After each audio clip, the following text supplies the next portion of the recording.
This video shows how to replace the EasyOne Pro Annual Maintenance Kit.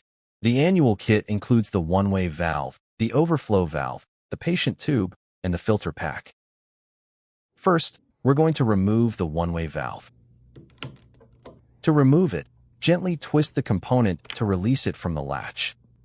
When installing the new valve, observe the same procedure and make sure the arrows align.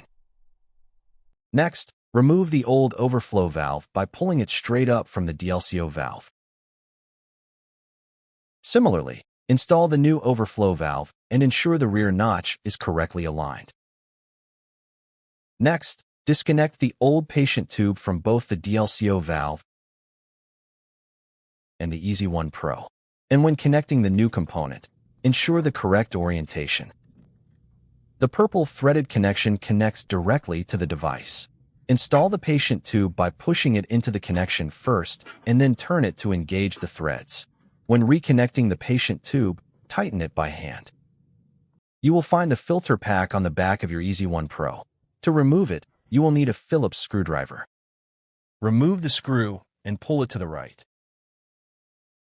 Install the new filter pack using the same procedure.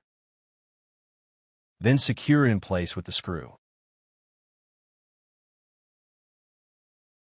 Now you have successfully replaced the annual maintenance kit on your EasyOne Pro.